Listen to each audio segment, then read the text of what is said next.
nouvelle vidéo. Ça fait 2 jours qu'on est posé dans ce petit bois aux abords du lac Arawa. Et on s'est dit que c'était les conditions idéales pour vous présenter l'aménagement et le véhicule. Donc ça se passe par là.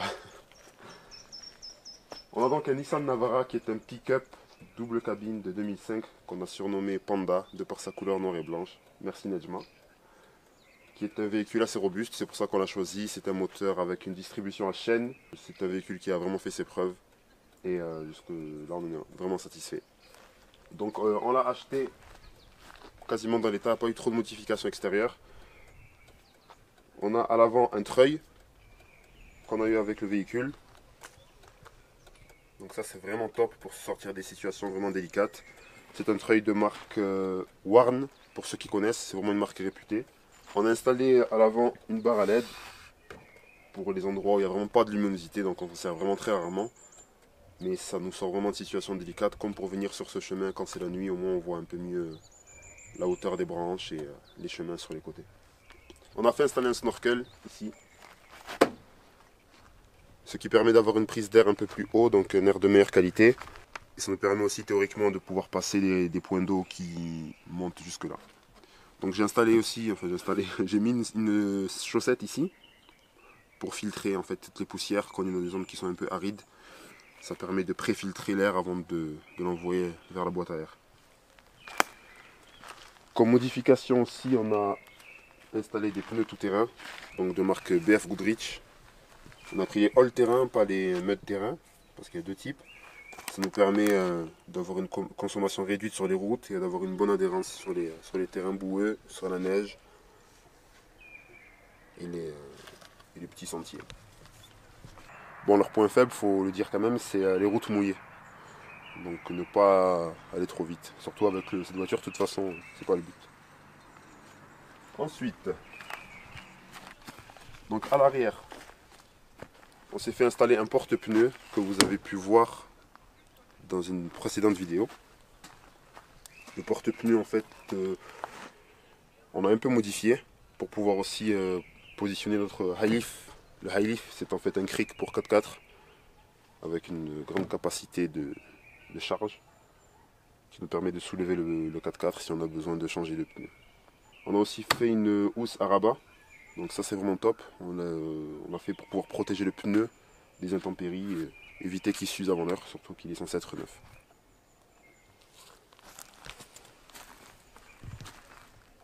Comme modification au niveau de la partie cycle, on va dire, on a changé le kit de suspension pour un OME.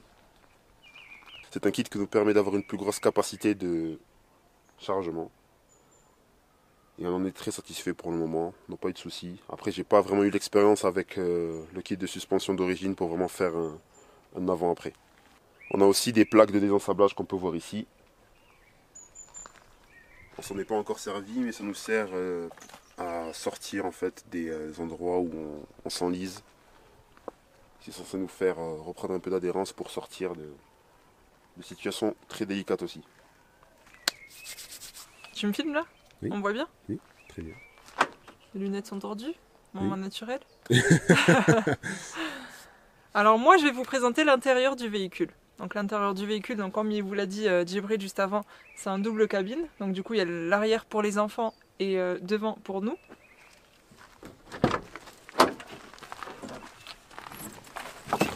Alors à l'avant on a acheté un extincteur pour les moments difficiles, on espère ne jamais s'en servir.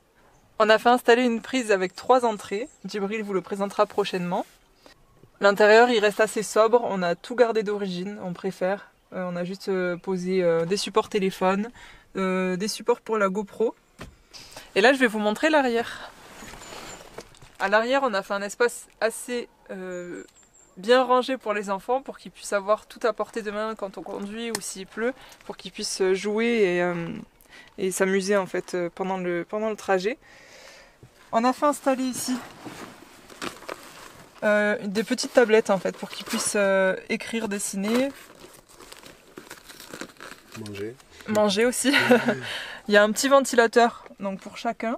Parce qu'il faut savoir qu'à l'arrière, il n'y a pas de ventilateur. Donc quand il fait assez chaud, c'est vrai que c'est un peu compliqué. Les ventilateurs sont branchés en port USB. Donc c'est quelque chose qui est assez bien parce qu'on utilise l'allume-cigare. Ici donc ils ont leur gourde, leur couette chacun, leur petit plaid pour qu'ils puissent se couvrir s'ils ont froid. Ici du coup on a mis 2 boîtes. Alors il y a une boîte qui est assez grosse avec tous les jouets. Et par-dessus on a mis la boîte bibliothèque. Donc ça c'est la bibliothèque des enfants. Et il y a tous leurs livres en fait, tous leurs livres pour pouvoir lire pendant le trajet. Ishaq ici il a exactement la même chose que sa sœur avec des crayons de coloriage etc. Le petit plaid et la gourde. Et voilà, après on a laissé vraiment libre au niveau des pieds pour qu'ils puissent être à l'aise, pour qu'ils puissent se poser. Et en dessous donc j'ai mis une boîte encore. Et là ça va être la boîte activité. Donc ça c'est toutes les activités qu'on fait avec les enfants. On vous le présentera prochainement Inch'Allah. Maintenant, Mariam va vous parler de l'aménagement avec mon long doigt là. Mariam va vous présenter l'aménagement de la benne. Elle a hâte de le présenter, regardez-moi ça. Bon, c'est vrai qu'on n'est pas peu fiers de l'aménagement qu'on a fait et donc du coup on va vous montrer ça de suite.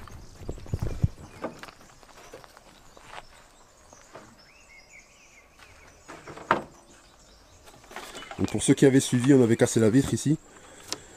Donc maintenant on a installé une petite sangle qui est reliée à la galerie de toit que je vais vous présenter, qui fait office de vérin hydraulique. Ça marche bien.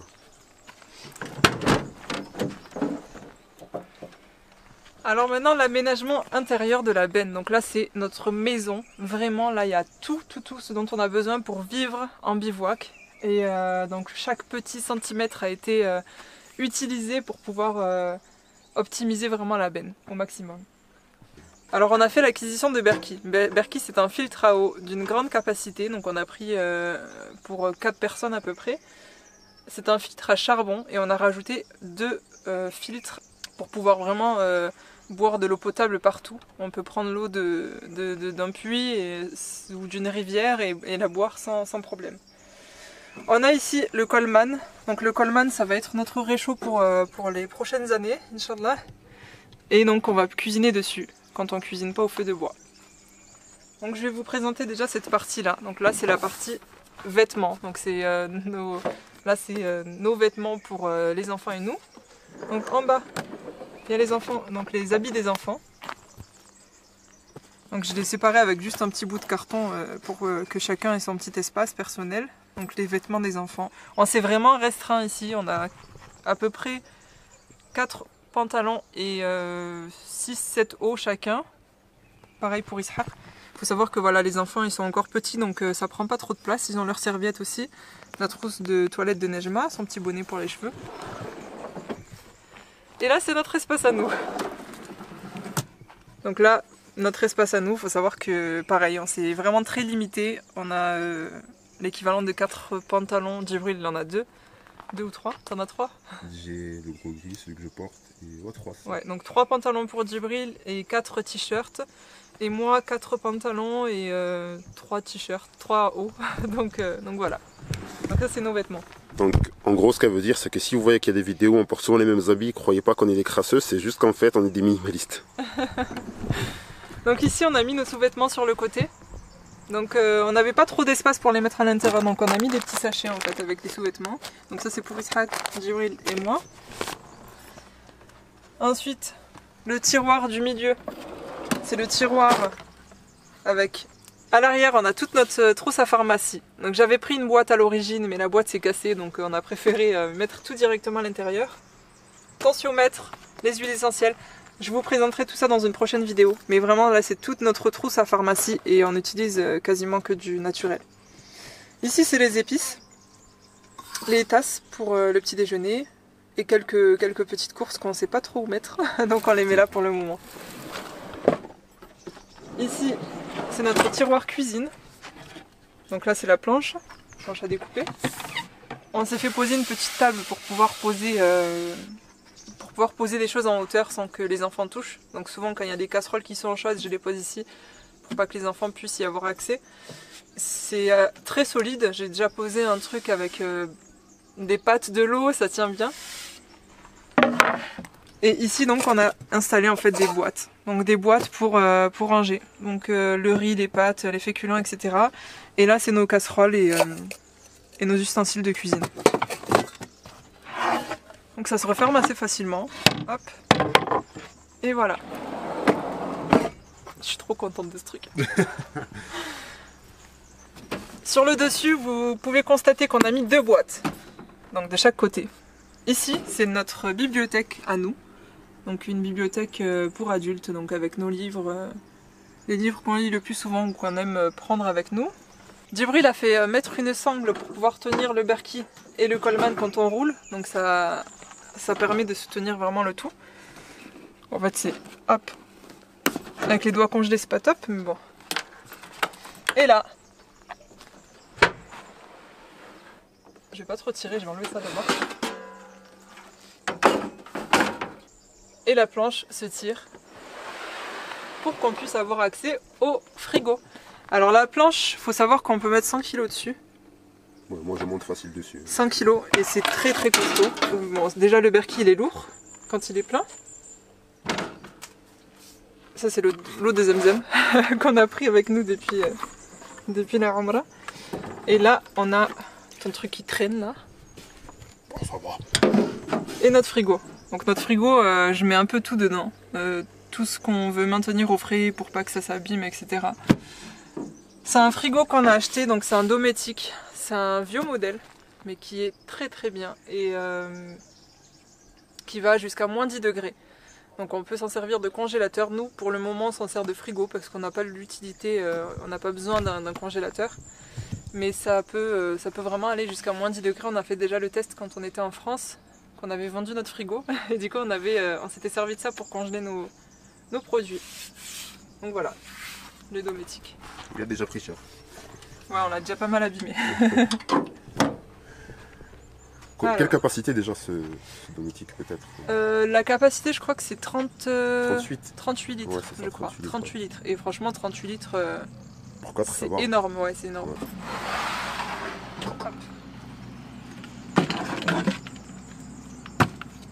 De ce côté-là, donc ce côté c'était la bibliothèque, de ce côté-là c'est le coin geek. Donc c'est le coin tout ce qui est fil, j'appelle ça les fils, tout ce qui est informatique. Donc on y met nos ordinateurs, tout ce qui est batterie, appareil photo, etc. Et là Djibril il a fait installer une prise donc, qui vient de la batterie. Donc il la met directement ici, on peut charger tout ce qu'on veut ici. Et là c'est nos petits... nos huiles de coco, l'aloe vera, etc. qu'on met en fait juste sur le dessus. Là c'est la partie qu'on voit, donc c'est la partie extérieure entre guillemets qu'on voit du meuble. Il faut savoir qu'à l'arrière aussi il y a un coffre d'une très grande capacité et dans le coffre on y a mis des courses. Donc un stock de courses et l'équipement électrique que Djibril va vous présenter de suite. Donc comme elle vous l'a dit, à l'arrière il y a un coffre dans lequel il y a la partie électrique, une partie d'eau aussi, donc que je vais vous montrer de suite. Donc voilà, pour aller à l'arrière de la benne, du coup c'est un peu délicat, il faut être svelte comme nous. Donc on va passer à l'arrière pour vous montrer la partie électrique et la partie de l'eau. C'est parti. Alors normalement pour passer je peux tirer ça facilement et enlever le frigo. Mais comme c'est lourd, c'est assez fastidieux, donc je préfère le laisser. Et je vais jouer le contorsionniste pour aller à l'arrière. Alors je glisse ici comme ça. Voilà de quoi j'ai l'air. Mais ça va, je passe. Alors à l'arrière on a ici donc un coffre, comme on vous l'a dit, qui fait à peu près toute la largeur de la benne, qui arrive jusqu'au passage de roue à droite et à gauche. Et ça me permet de stocker beaucoup de choses qu'on va voir de suite. Pour continuer dans la partie course, ici toute la partie de gauche, ça nous permet de stocker du sec et des conserves. Donc ça nous permet d'avoir une bonne autonomie. Donc voilà. Voilà pour les courses. On a encore un gros sac de riz de 18 kg ici en bas. On a de la lessive ici. Là, on a ma caisse à outils. Ici, ce sont les affaires des enfants, c'est-à-dire tout ce qui va être apprentissage, l'école, les jeux. Donc Samara, on vous le présentera dans une autre vidéo. On a un aspirateur ici pour pouvoir aspirer l'intérieur de l'habitacle. C'est pas mauvais. Alors pour la partie pratique, on a ici un compresseur à air, donc c'est un T-Max qui est assez réputé aussi, qui nous permet en fait de pouvoir dégonfler les pneus quand on a besoin pour pouvoir faire de la piste et les regonfler ensuite surtout. Je m'en sers aussi pour mettre de la pression dans les réservoirs à eau que je vais vous présenter de suite. Ce sont en fait deux réservoirs Frontrunner de 40 litres chacun, 41 litres exactement, qui prennent en fait la forme de l'arrière de la benne, ce qui permet d'avoir vraiment une grosse capacité pour un espace vraiment réduit. Ils sont vraiment top, j'en suis vraiment satisfait. Donc que je mets, comme je vous disais, sous pression à l'aide du compresseur, ce qui me permet en fait de pouvoir faire sortir de l'eau par les deux tuyaux ici que je vais vous présenter à l'extérieur avec une bonne pression.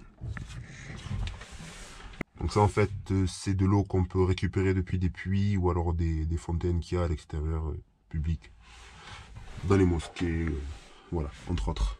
Pour la partie électrique, il faut encore ouvrir la boîte. J'ai ici une batterie gel 150 ampères en 12 volts à décharge profonde.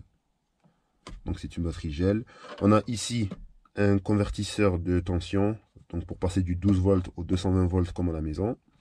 Ici j'ai mon régulateur de charge branché dans le copal au solaire que je vais vous montrer.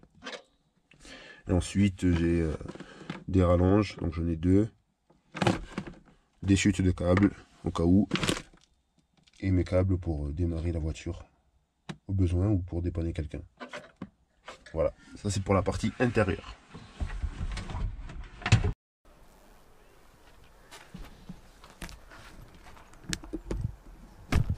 Alors on parlait de l'eau et de l'électricité.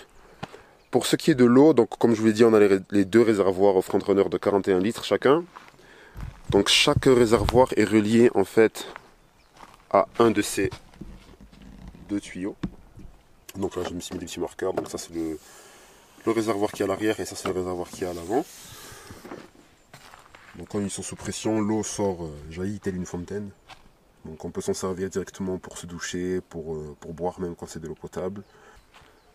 Pour la partie électrique maintenant, on a principalement trois moyens de pouvoir recharger nos batteries. En premier, on a les panneaux solaires qu'il y a au-dessus. Donc ici, on a les deux panneaux solaires de 100 watts chacun qui sont posés sur la galerie. Donc qui alimentent la batterie GL que je vous ai montré en bas de 150 ampères. Donc ça, c'est le premier moyen de chargement de l'énergie électrique. On a aussi installé un coupleur séparateur pour pouvoir recharger la batterie secondaire pendant qu'on roule, ça c'est très important. Et le troisième et dernier moyen de charger notre batterie secondaire, c'est le chargeur de batterie. Donc on peut brancher n'importe où et recharger la batterie. Donc en plus de ces trois moyens de charger nos batteries, on a d'autres moyens de se procurer l'électricité. Ce sont des petits panneaux solaires en fait. Voilà, donc ce sont des panneaux solaires de 50 watts chacun. Donc ça nous fait un total de 200 watts. Qui nous permet en fait de recharger nos petits appareils qui se branchent en USB.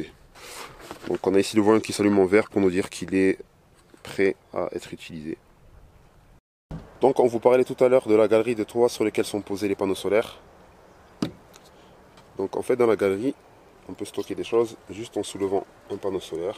Hop. Faut faire attention parce qu'il y a les câbles. Donc ici on y met notre gros outillage. On y met notre machine à laver qui est ici. Pour l'instant elle est pleine d'habits, donc on s'en sert pas encore. Mais les jours qui suivent on va vider et quand on aura besoin de laver des habits ce sera ici. On a une seconde tente. On a des tuyaux pour pouvoir arroser au cas où si on a besoin, pour notamment remplir les réservoirs aussi. On a dans cette partie deux jerrycans de 20 litres. La galerie de toit qui nous permet d'avoir un espace de stockage supplémentaire. Je présente le coin pipi. Ouais. Donc je vais vous présenter le coin pipi, le coin douche. Donc souvent on nous pose cette question, mais comment vous faites pour vous doucher? Comment vous faites pour aller au coin, au petit coin, etc. Alors c'est tout simple, on a fait l'acquisition d'une tente de douche Alors la tente se présente comme ça. C'est une tente très simple avec une ouverture sur le dessus pour qu'on puisse faire passer en fait donc la douche. Donc il y a une ouverture ici et il y a une ouverture en haut. Donc là pour l'instant on se sert que de cette ouverture là. On a acheté une chaise avec un trou.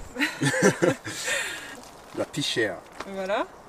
Et on a la fameuse pelle. Donc ça nous permet de reboucher nos trous. On se sert... donc on n'utilise pas de papier toilette depuis des années. Donc ça peut vous paraître dégoûtant. Mais c'est très très propre parce qu'au final on utilise de l'eau. Et donc on se nettoie très bien avec de l'eau. On a acheté aussi une douche. On a acheté une douche solaire à Lidl. On fait pas de publicité mais elle est vachement bien. Parce qu'en fait c'est une douche qu'on peut remplir avec 25 litres d'eau et la laisser chauffer au soleil. Et donc l'eau après devient tiède, voire un petit peu chaude. Et c'est vraiment top, surtout quand on est dans des endroits où on peut pas trop faire chauffer l'eau, etc. Surtout que l'eau des réservoirs est fraîche, donc du coup on peut pas forcément se doucher toujours avec l'eau des réservoirs et donc ça fait du bien d'avoir un petit peu d'eau chaude. Voilà, pour le coin élégant. Alors ensuite, la vaisselle. Ça aussi, c'est une question qui revient très très souvent. La vaisselle, tout simplement. En fait, on a acheté une petite bassine pliable. Donc, la bassine pliable avec les affaires sales. On remplit d'eau, on frotte, on lave, etc. C'est tout simple, c'est basique. En fait, c'est faire la vaisselle à l'ancienne, quoi.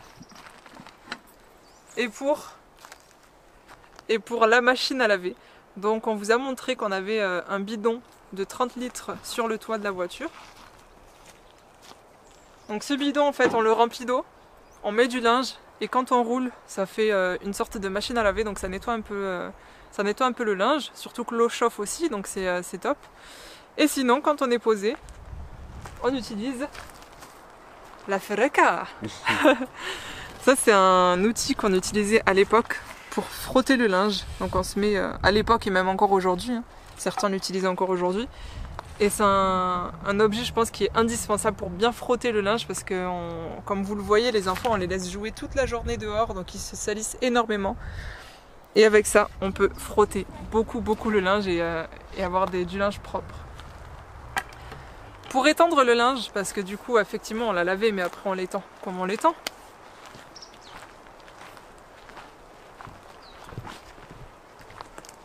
On a fait installer un fil, donc un étendoir, un style d'étendoir en fait, sur la tente. Et donc on peut étendre notre linge comme ça, tout simplement, en dessous de la tente. Et c'est top parce que ça sèche super vite avec le vent, la chaleur, etc. On va vous présenter le coin de dos où on dort à 4. Donc on a acheté cette tente de toit de marque Swiss King.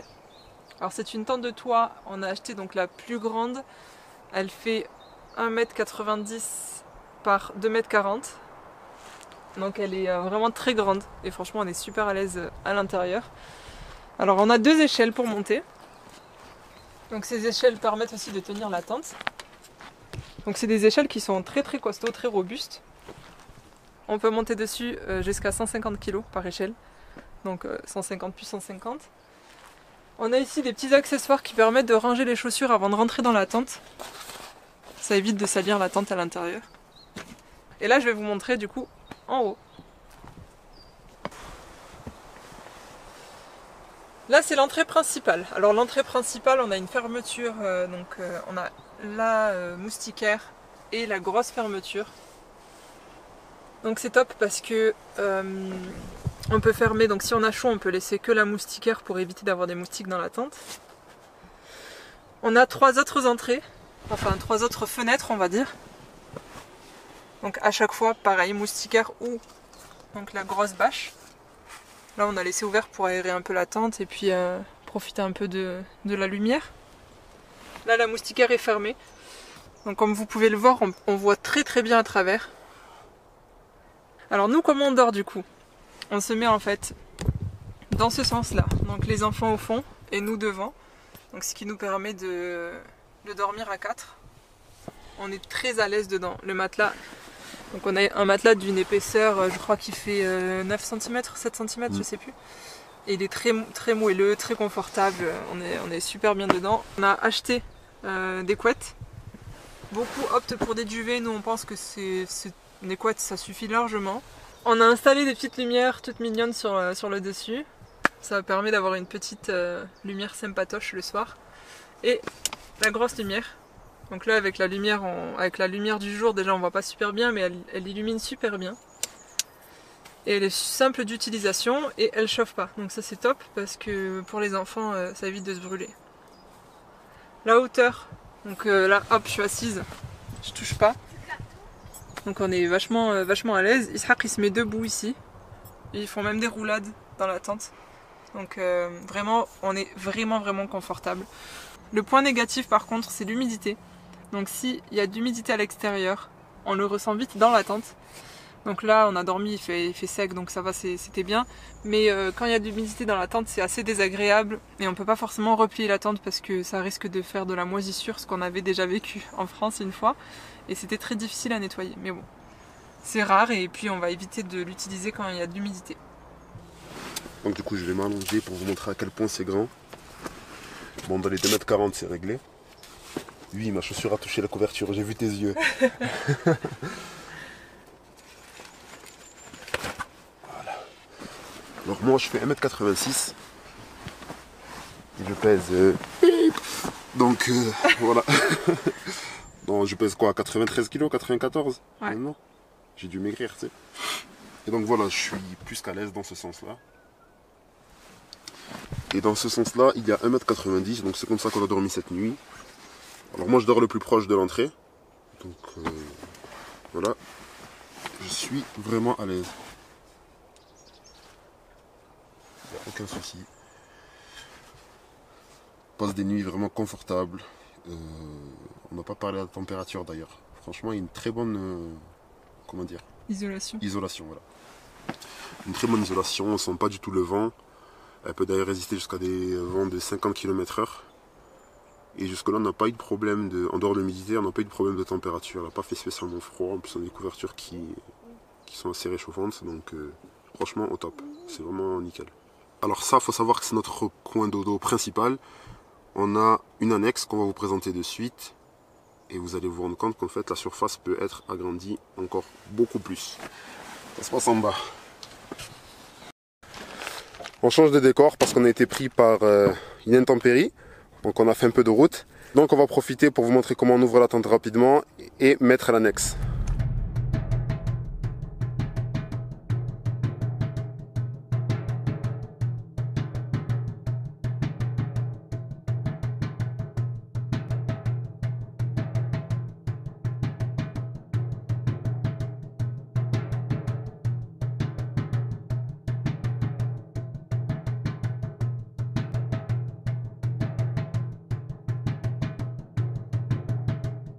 Et voilà, j'ai fini de mettre la tente après 10 minutes d'acharnement avec un sol très dur. Donc voilà le résultat.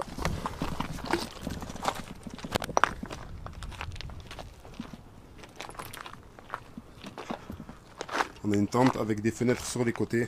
Pareil, même système de moustiquaire. Si on veut laisser tout fermé pour qu'on ait un maximum d'obscurité à l'intérieur. Ou alors si on veut avoir de l'air, mais toujours être protégé par les moustiquaires. Donc au niveau de la surface, au sol, voilà, quasiment la même surface, voire plus, hein, je ne sais pas exactement les dimensions, mais en gros on a vraiment un espace de dormir encore une fois à 4 au sol. Donc il y a largement de quoi faire. Nejma elle appelle cet endroit la salle de jeu. Je peux mettre le bureau et travailler en bas pendant que les autres dorment à l'étage. Donc voilà, c'est tout pour la présentation du véhicule ainsi que de l'aménagement. N'hésite pas à laisser des pouces bleus et des commentaires, ça nous encourage vraiment à faire du contenu qui, on espère, te plaît. Et à la prochaine.